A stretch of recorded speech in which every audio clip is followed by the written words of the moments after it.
Omukyala avuddeyo n'ayabya father w'Abakatuliki. Bebe Kulu avuddeyo n'ategeeza nti wadde nga tebazibonga na Bobi Wine era tamwagalirako ddala naye tasobola kumwagaliza kufa. Agave mulage w'omubaka SSEGIRINYA si malungi ono obujjanjabi abufunira ku mpingu.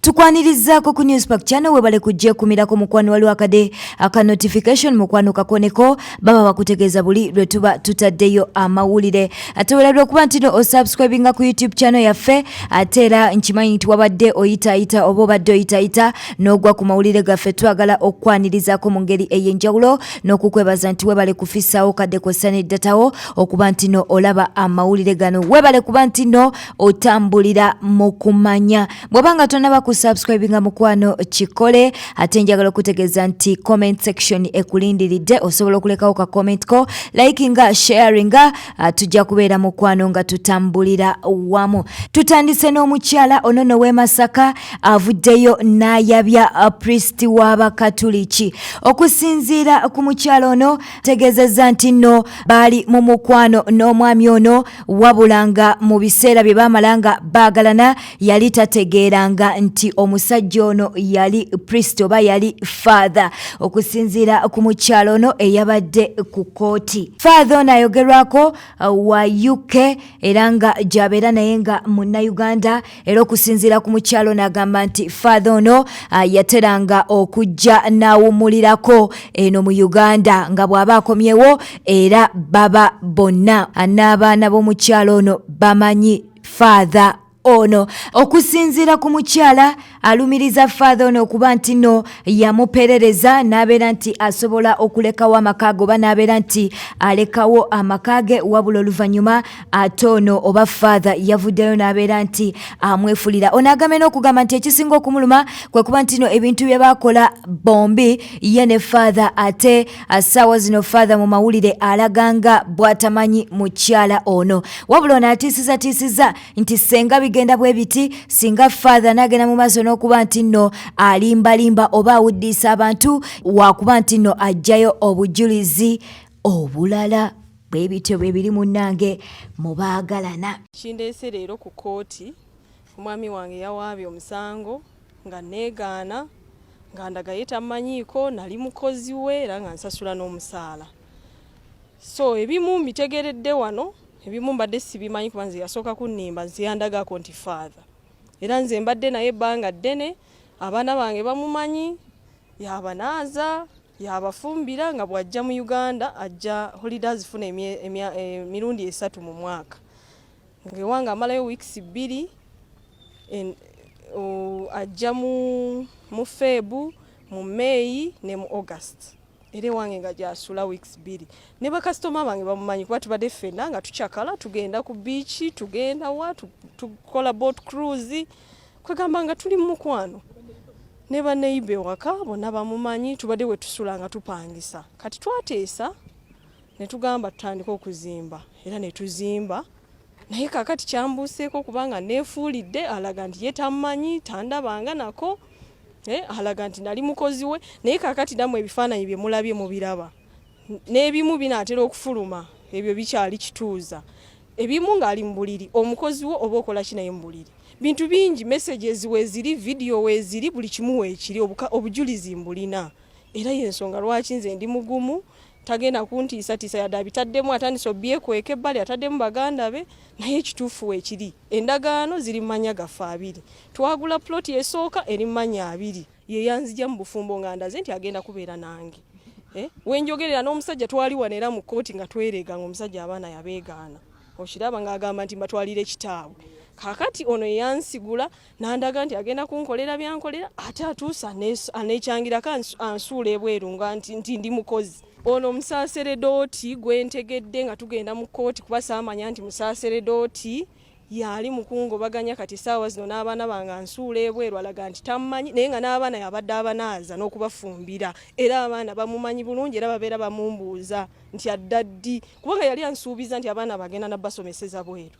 Eddiini njikiririzamu y'ensonga lwaki olaba nti ebintu bino nasooka ne mbikwata mpola ne ntuukirira abakulu kuba nina mikwano gyange bafaatha bangi era nabo bakimanyi nabatuukirira bangi mbakubidde amasimu ne mbabuulirako ne bagamba ne munyambe naye buli omu ogenda okulaba takyakwata masimu go obaka bwempa abasaseredoti balekerawo tukozesa ebyonziira naffe tuli bantu n'ekirala bino byazzeemu okutandika okulimba bino byonna bye tulimu tebitugasa okudda mu kweweebuula. Abagenzi okwesanyusaako mu hoteli emu Atisizatisiza munnange ebintu tebyabatambulidde bulungi oluvannyuma lw'okuba nti n'abaagalana bano ate munnange omusajja teyalemedde mukyala. Babatawuluza butawuluza munnange byebyo babadde mu hoteli emu Atisizatisiza naye ebintu tebyabagendedde bulungi era oluvannyuma nga baleese bano abasawosawo basobola okuba nti babatawuluza oba basobola okuba nti nno omukyala bamwawula ku mwami. Ng'ebifaananyi munnange bw'obiraba byebyo byabadde Atisizatisiza. Eyo nga tuvuddeyo omuyimbi Bebe avuddeyo n'agamba nti wadde nti tebazibonga na Bobi Wine oba president w'ekibiina kya National Unity Platform naye ono tasobola kuba nti nno amwagaliza okufa oba tasobola kwagaliza Bobi Wine kufa. Okusinziira ku Bebe avuddeyo n'ategeeza nti kituufu Bobi Wine si mukwano gwe naddala bwe bidda ku nsonga ez'omuziki tebazibongerako ddala era n'ategeeza nti naye ekyo tekimuleetera kuba nti aba ayagaliza Bobi Wine okufa. Okusinziira ku Bebe ajjukira nti nono yavaayo n'ategeeza nti talisonyiwa Bobi Wine olw'ebigambo bye yavaayo n'ayisa mu luyimba ng'ayogera ku taata we eyali minisita wa pulezidenti Museveni twogera ku bidandi Sali y'ensonga lwaki ono yamunyigira wabula ono ng'ali ku interview emu yavuddeyo n'ategeeza nti tasobola kuba nti ayagaliza Bobi Wine okuba nti no ava mu bulamu bw'ensi eno. Eyo nno katuveeyo katugendeko emulago ebiri eyo munnange si birungi agava emulago galaga nti omubaka wa Kawempe North Muhammad SSEGIRINYA munnange obujjanjabi abufunira ku mpingu ku kitanda gyali n'obujjanjabi bwe bali mu kumuwa ono nno bambi akyasibiddwako empingu nga wolaba ebifaananyi ebyo bambi twongere okuba nti nno ono tumusabira kubanga embeera gyalimu si nnungi. Wabula ate ye munnamateeka we twogera ku Ssaalongo Erias Lukwago avuddeyo n'abaako by'atangaza ku nsonga z'omubaka Honorable SSEGIRINYA Muhammad. Olunaku lwajjo twafunye okutegeezebwako ntawulira bulungi ne twagala tukwatagane n'abamakomero okulaba nti afuna obujjanjabi. Ebyembi twagenze okulira nga batugamba nti balina eddagala lye bamuwadde naye eddagala lye bamuwadde ne limwongera ate kubeera bubi nnyo ekyayongedde okutabula embeera ye ne bapanikinga awo ne bamuddusa ne bamutwala emulago ng'akola pusinze takyategeera na bulungi. Batuuse emulago ne bamuwa eddagala we ly'amangu ne bagira bati katwagenze okujja tulabe nti tubeerako kye tukolawo tulabe nti at least bamusigaza emulago nga bakyamweke bejja bamujjanjaba ate aw'eggulu ne bamuddusa ne bamuzza eruzira. Ekyo tulowooza nti kyabadde kikolwa kya butali bwavunaanyizibwa kubanga omuntu aleeteddwa ng'ali mu mbeera mbi nga balemeddwa n'omulabirira eruzira gy'abadde ate ne bamutuuse emulago ne bamuteekayo olunaku lumu lwokka ne bamuzzaayo. Kyabadde si kituufu kubanga baali badde bamuleka emulago ne bongera omweke bejja ne bamutwalako ne mu Cancer Institute balabe oba ekigere ekyo ekivunda si kansa oba si gangrene oba si ki n'okwongera okukebera obulamu bwe generali. Ate n'ekirala kiffe tubadde tulemeddeko era kye tusaba nti batukkirize tumutwale mu ddwaliro ery'obwannannyini kubanga bo bamutambuzizza buli kkomera kirabika abalemye. Kkooti e Masaka yagamba nti bamutwale ekitalya ne balemererwa ekitalya tewali bujjanjabi ne bamutwala ekigo ne bamugyayo ne bamugamba obujjanjabi tebumala ne bamutwala eruzira mu Makisoni Bay eyo gye yavudde nti nayo alemye ne bamutwala emulago. Kati mulaba bamujja wano bamujja wano kakati ebyo ffe tubagamba byonna bya butaliimu obulamu bwe babututenga ekitagasa. Baali badde bakola enteekateeka tulabe ntumutwala mu ddwaliro ery'obwannannyini basobole okumujjanjaba ffe tusobola okusasula ssente ezo nga tukwataganya ne bammemba ba parliament n'abazira kisa bangi abasobola okutuyambako n'ekibiina kye ekya NUP n'abakulembeze abalala b'ebyobufuzi naye obulamu bwa SSEGIRINYA babukutte ng'ekitagasa babutaddemu okubalaata babutaddemu omuzannyo gw'amaanyi ate nga embeera yeeyongera kuba mbi.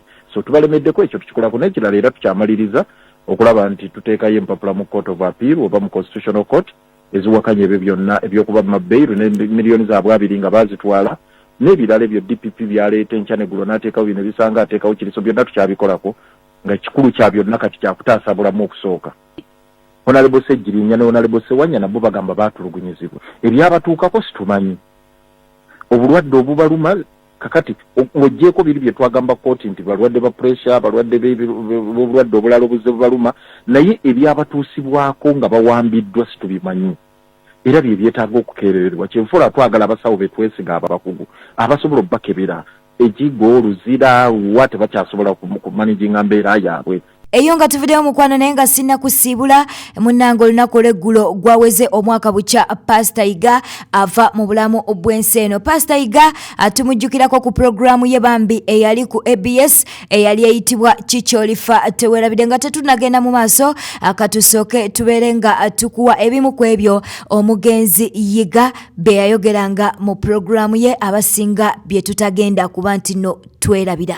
Kati pastor kiriwo ekiti nsaba wamma njagala kuwa bujulizi gy'oli kwebazaze pastor olw'okutuuka mu church wano kubaze tekibadde kyangu okujja mu church sojja nga mbeereyo nkuma byoto bya misambwa bya jjajja bamweyana era mikwano gyange baŋŋabwe n'okuma ebyoto ojja kuba hiti ekwate nenkuba nga ndaati wali kikwata nenyimba ntuuka ku stage nga sikyazijjukira ne mbaganza ebyoto mbivuddeko ngenze kawaala wa Pastor Iga. Era luno olwokutaano lwakusatu pastor nga njija wano buli kiro okitegeera pastor wanje luno olwokutaano lwakusatu nga nzija wano doyiro nzija wano olwokutaano nabeeranga nina ebifo enna okuyimbiramu naye nga ntuuka eyo nasuze mu byoto n'ennyimba sikyazijjukira ntuuka ku stage n'ennyimba sijijjukira bali baŋŋakuma ebyoto nenga ebyoto mbivuddeko nze ngenze kawaala wa Pastor Iga. Pastor ono omusajja kyagamba eky'olubuto pastor omusajja nze mulabirira nze mugulira olugoye nze mugulira ki mbasobola zaala sawa zino toyogera sirika ogamba kiso dinda kwa masajjisho pastor ono omukyala ye yankwana sinze namukwanako kyekisooka yansanga nze muyimbi superstar international nze mulabirira sibakubaawo nga ndi mulamu teyandibaddewo sajjisho wama Bwa mukwana omusajja ono namutunuuliranga nga alina talenti mu kuyimba naye nga ali mu ghetto asiiba njala atambulira mu sapatu ne mga mwana tutukeke wange olabe oba osobola okumpandikirayo oluyimba naye namutwale waka talina kye yali ampandikira yadde ekigambo n'ekingo kitegeera ne mugulira razina engatto zaalimu ne mga tugende ku kyaki era nga nze mukaka tugende mu kyaki tusabe pasito musabe akufunira omulimu okole ono omulenzi nga abeewabe bagamba yagwako ku ddalu ng'anywa enjaga ne mugamba tugende mu kyaki bakusabire ekyo sitaani akuveeko era ensonga lwaki namuleese wano pasita nsaba n'ekira kyensaba bakakiro pasita bwe neebaka mu piro yange mpuliramu omuntu ampita kyogamba gwamulabirira ate nange nemba yezo gwazimugulira nzimugulira pasita kati namugulira eno ey'omunda nakano kanekeresi n'engatto ne stokes ebisigadde esirika ezoze wajja nazo ekyo kyogera mu linnya lya Yesu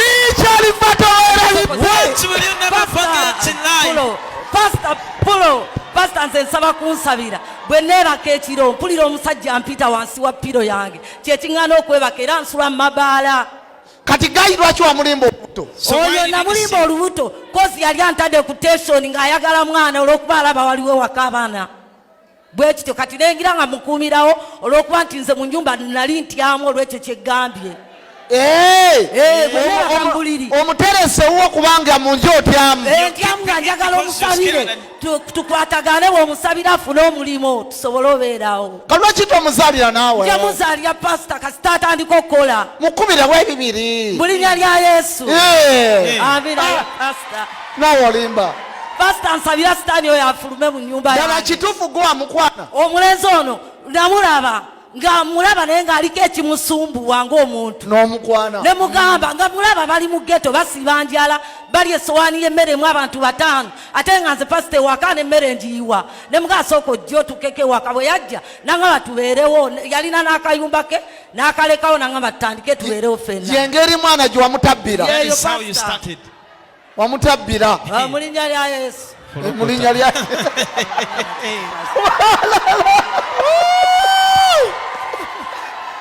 abaye nga bava bagamba mbuyiga ndikaddiwa tosobola kaddiwa pa mubina byendaba bisala stress bwegayi mwana kandabe kumpulire kugayi bwegayi mwana madamu yakulabirira naawe pastor ono sivimba pastor ekisooka siina mulimu ekyo kituufu akyogedde siina mulimu naye yansanga neeyiya ebyange eyembeera nga era neebeezaawo ng'omuvubuka nankwana ono omukyala nenzikiriza saagaana asooka ti fasi nagaana ne mugamba nva mu bulamu bwange kuba nkulabye oli mu sitaani mungi ono omukazi ali mu sitaani mungi era friday wedde twali awo mu visitors n'otusabira n'otugamba tukole ki tusabe bwe tuti favor nensaba favor pastor nengamba favoringa naye ewiiki eyo eweddewo nga ndi mu pain nyingi sisula wuwe yangoba mu nnyumba era mbadde nsula bweru pastor nga nsula ku nsiko ono omukyala yakugoba munju yangoba dda mu nju neno damage zonna yazintaddeko zino ono omukazi kyova olaba mbadde njagala muteeke mu maaso go naye omulabe ye mwagala kuba yaŋŋamba nti ali mu lubuto lwange kati ye mwagalako lubuto lwange sikyamwagala alina antaddeko pain nyingi sikyagyetaaga pasita njagala afuneyo omukazi omulala ananyiga pain yange kubeera ono sikyagisobola ono sitaani pasita ono sitaani soyala kuddayo naye era yaŋŋambye leero siddayo naye mbwagenda kufunaana omusajja omulala simanyi pasita tusabireko ono omukyalo omugyamu sitaani amulimu devo mungi Justin Soja mbusima yanga maje simanga kuba n'emmundu omulenzi nagenda kukyawa sorry pastor ekyomulenzi okunkyawa so akitya kuba pastor omuntu atalina future era tosobola kutya nnyo kozize era nkubalaga gye nyimbira abayimbi bangi nsobola okukera nenfuna n'alina na mmotoka n'apaakinga ne tugenda kati pastor ekyo tekiri mu sitaani naye omulenzi omwagala mbadde mwagala naye bw'aba ndabisiza ate bulabisa ze ndiwaddeko okufuna omusajja omulala akulabisiza anti ayogera bingi agambye sinze mulabirira ate kulasi agambye talina mulimo nawe okimanyi omulenzi aliko aliko samusingi naye kakati tugenda musabira atereere ogenda muzaalira nja muzaalira pasita bw'aba takyagwa ddalu naye ngaomwagala ku mutima pasita muyimbire akayimba mwana muyimbire akayimba kyono akalaavu sigala muyimbira laavu pasita era muyimbira amagye kuba amagye tebagalwanyisa sumulula sumulule ono njagala mukuba eneŋŋoma mubuuze mukube eŋŋoma ki mukube eŋŋoma ki sumulula byo byegala pasita eŋŋoma zange tuka ne ku stage nenzeerabira kale kamukubire kano love you my boy me love you my boy concentrate my boy you are my doctor I and I soldiers and nkwagala kufa gwe bullet waji chetu pastor waji majega kutaka Justin gwe mwana nawe yimbirayo gala akayimba yimbirayo galo kayimba mwana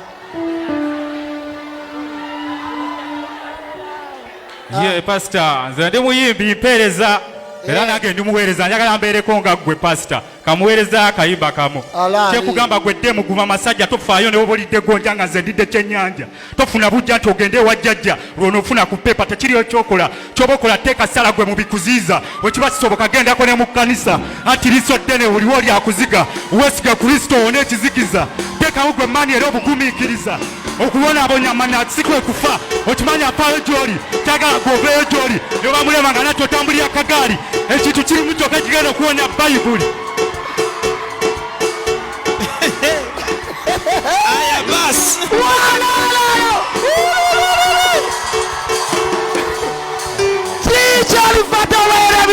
what is that you'll never forget in life?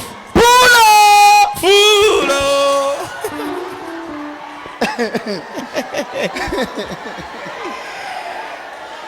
Chirikawara. Mwana zengenda basabira mafuna obufumbo mwe bagayi. I'm going to pray for you and you get to marriage. Tusabire pastor. mufune obufumbo bwa ddala. Real marriage. Mulimo pastor umanyi nga life omuntu takola era deire mba mwina okwekyanga kyanga. Muve mu byokwerabisa namwe. Okwerabisa nti era tebisaana. Wagayi mwana nawe awerabisa. Tewerabisa bya kidongo. Olina okusaba omulimo pastor kuwa omulimo ne deva aveewo tugende maaso. Pastor. Wangi? Pastor. Ne kyensaba maaso go nga nfukamidde pastor. Ono omukyala ave ku njaga, ave ku mayirungi, ave ne ku mwenge awo mwagale. Naye nga tanaba bivaako sigenda mwagala. Nze ndi musajja nsobola obikozesa. Gw'oli mukazi. Kati gwena kunywa njaga. Wangi? Naye akiveeko. Naye ave ku njaga n'omwenge n'amayirungi. Kadawo genda bivaako mwana. Fena tubiveeko. Nze nasoko bivaako. Wangi? Pastor ngenda bivaako kasita abivaako byonna ebyo byenjogeza. Ogenda kubivaako. God bless you. Mukama abamukisa. Mugende Mukama abasumulule. Go and God will set you free. God bless you. Ebisigadde mbirekere Mukama. Leave the rest to God. Okitegeera gwe? You understand? Yeah?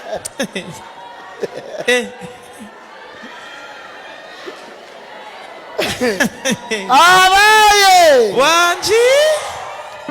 Nkyali mukofu nga luli. Nedda baba. Ngezegezeemu.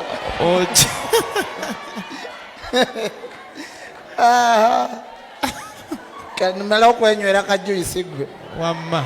Mu bufu obwo mutabani we twogera ku Pastor Jengo Bambi yavuddeyo n'abaako byatangaaza ku nsonga z'okuba nti kati obulamu abutambuza nga taata we ettaliiwo, n'abaako ebyenjawulo byagenda mu maaso n'okutangaaza, n'abaako ebyenjawulo byayogera ku mugenzi Pastor Yiga. Naye ono katumukuwe mukwano obeere nga omwewulirirako. Tusooke tuddeyo katono nnyo okulanga Daddy Pastor. Kyali kitya? Kubanga omuntu ayinza okulowooza mwakeeranga kusaba ne muzuuka ne musaba, ekyemisana ne musaba, ne buba buzibyemu ne musaba. Ekyokulanga Daddy Pastor kyakyuka bukyusi. Saazaalibwa nga pastor. Nazaalibwa ne mulabako ng'omuntu ayagala okuba n'ebirooto eby'okuba omuyimbi. Banamulabanga nnyo atambula n'ejjita. So ekyokukula nemanya nti kati daddy wange pastor nina okukula ng'omwana w'omusumba kyakyuka bukyusi. Ne before tekyaliwo kuba nazaalibwa si musumba. Ne then yali 26 nva mu kyalo nkomawo mu Kampala. Kochi side ya mama ku Bukojja. Gyenva in fact ngenda okudda mu Kampala nga nkomye okubeera na kitange nali simanyi nti pastor. But natuuka nensanga abantu bangi bampisa mu nkubo nti tuyite wano ngendo lengera kitange mulaba katuti abuulira enjiri. Then when I realizing nti kati ndi mwana wa musumba. So okulanga kitange pastor kuba we natandika osomera yonna nga nsoma na kitange pastor nasanga ngo obuzibu bungi nga bako expecting okuba perfect. Mutabani wa pastor talina kukola kino talina kukola kiri. Expectations zabangawo nti mutabani wa pastor but si kyekyoka ekizibu kye nalina nga omanyi nti yali controversial gyenyinza okukozesa nga waliwo abagamba mufere abagamba nti musamize. So kati nange nga mu buto bwange ku ssomero nekinsumbuwa nnyo ng'era abasomesa bagamba gwe mutabani w'omusamize gwe mutabani w'omufere mu lujjudde mu kiraasi. Watch fighting otya ekyo growing up ku myaka egyo? In fact when nasookanga bwe mba ngenze ku ssomero sisooka kwagala bamanyi nti taata wange pastor Yiga. That means wakyusa amasomero mangi awo. Owuliranga bano bategedde mbu pastor nga ekyankyusanga emisomero gyabanga misango gyaffe. Sijja gamba nti ekyo tolinalokoka misango giri njali mwana muto. In fact mu buto bwange nze naye sinze muntu ayagala nnyo ebyosaba era twasikanga nnyo omuguwa nze naye nga ngamba genda osabe nze nga saagala. Bwetyo bwe tutambudde obadde mulabi mulungi teweerabira okunyiga ka notification bell kabaka kutegeeza buli lwe tuba tutaddeyo amawulire. Teweerabira okuba nti no osubscribinga ku YouTube channel yaffe mukwano bagiyita News Pack. Tukuleetera amawulire agafa mu ggwanga ne wabweru w'eggwanga lyattu Uganda kwegamba n'otambula mu kumanya ng'otegeera ebifa mu ggwanga ne wabweru w'eggwanga. Katukwagalize ekiro ekirungi teweerabira kuba nti no osubscribinga eri gwe atannaba kuba nti no akikola. Mukama Katonda akutukumire, beera bulungi, weeraba.